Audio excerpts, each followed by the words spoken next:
मान लीजिए कि आपको अपने सहकर्मियों के सामने एक बहुत बड़ी प्रस्तुति देनी है। आप बहुत घबराए हुए हैं, आपके मन में तनाव बढ़ गया है प्रस्तुति को लेके। यह तनाव बहुत सामान्य है, वह कुछ स्थितियों में लाभदायक होता है जिससे आप ज्यादा सतर्क व ध्यान देते हैं। जैसे ही प्रस्तुति खत्म होती है, आपका तनाव खत्म होने लगता है।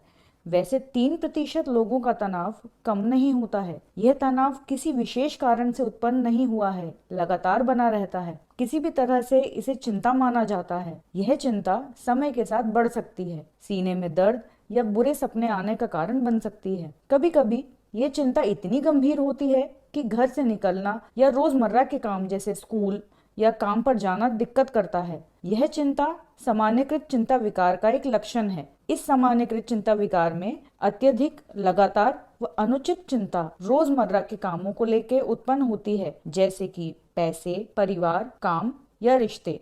इतना कि पूरा दिन इस चिंता के कारण निकालना मुश्किल हो जाता है। यदि ये चिंता लगातार बनी रहती है, ये कम नहीं होती है, ये अत्यधिक है, तो आमतौर पर किसी और की तुलना में अधिक महसूस हो सकती है। यदि ये अनुचित है तो वह आपके पास कोई कारण नहीं है चिंता करने का। जिन्हें सामान्यकृत चिंता विकार है, वह लोग ये समझ जाते हैं उनको चिंता अनुचित व अत्यधिक है। उन्हें लगता है ये उनके काबू से बाहर है और यह नहीं जानते इसे कैसे रोकना है। सामान्यकृत चिंता विकार से ग्रसित लोग दुर्बल हो जाते हैं, इतना कि वह अपने रोजमर्रा के कार्यों को करने में सक्षम नहीं महसूस करते, या फिर कम ग्रसित हों तो वह सामाजिक रूप से काम कर पाते हैं, वह जॉब पर जा भी पाते हैं। कभी कभी ये भावनाएं गंभीर भी हो सकती हैं या फिर बेहतर हो सकती हैं। इसके अलावा चिंता व घबराहट की भावनाओं के अलावा एजीनेस या बेचैन महसूस करना, ध्यान न लगा पाना, जैसे दिमाग खाली सा हो गया हो, या चिड़चिड़ापन महसूस करना, यह मानसिक लक्षण शारीरिक लक्षण भी दर्शाते हैं, जैसे पाचन संबंधी परेशानियां, कम या ज्यादा खाना, मांसपेशियों में दर्द व अकड़न होना, खिंचाव महसूस करना। अंत में नींद न आना सबसे सामान्य लक्षण है, जिसका शारीरिक सलामती पर भी असर पड़ता है, क्योंकि जब शरीर आराम नहीं कर पाता है तो ज्यादा थकान होने लगती है। यद्यपि यह निर्णय कि किसी की चिंता अत्यधिक व अनुचित है व्यक्तिपरक गुण है। जीएडी यानी सामान्यकृत चिंता विकार का निदान DSM-5 द्वारा प्राप्त है। यह मैनुअल सामान्यकृत चिंता विकार के निदान के लिए मानदंडों की सूची प्रदान करता है।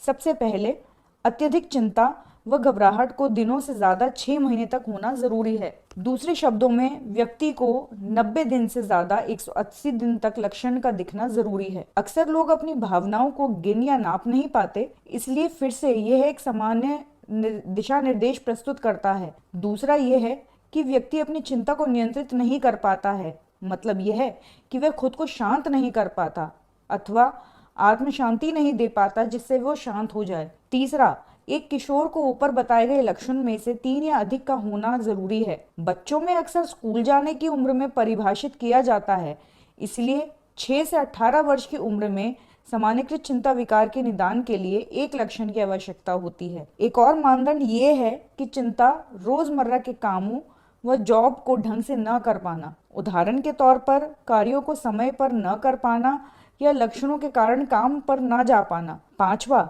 लक्षण दवा या दवा के शारीरिक प्रभावों के लिए जिम्मेदार नहीं है, या हाइपरथायरॉयडिज्म जैसे चिकित्सा स्थिति के कारण जिसमें थायराइड हार्मोन की अधिक मात्रा में पैदा करता है। अंत में, चिंता को कोई और मानसिक विकार जैसे सामाजिक भय या पैनिक विकार द्वारा बेहतर नहीं बताया जा सकता। बहुत सारे मानसिक विकारों की तरह ये स्पष्ट तो नहीं है कि क्यों कुछ लोग सामान्यकृत चिंता विकार विकसित करते हैं, लेकिन ये आनुवंशिक व पर्यावरणीय कारक का एक संयोजन माना जाता है जो परिवारों में पीढ़ी दर पीढ़ी चलता है। यह भी पुरुषों की तुलना में महिलाओं में दुगना पाया जाता है।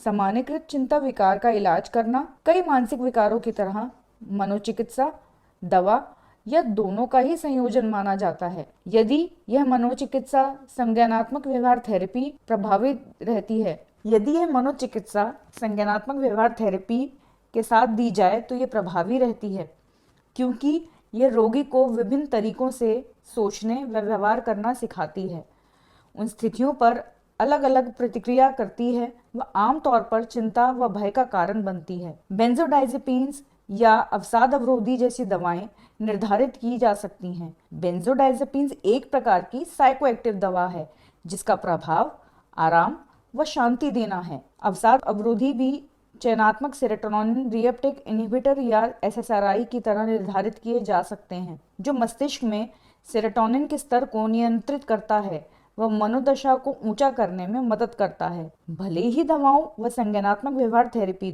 दोनों में समान प्रभावशाली अल्पविधि है, संज्ञानात्मक व्यवहार चिकित्सा में दवा से अधिक फायदे हैं। वह लंबे वक्त में दवाइयों के दुष्प्रभाव जैसे बर्दाश्त करना, निर्भरता व वापसी से भी बचाया जा सकता है।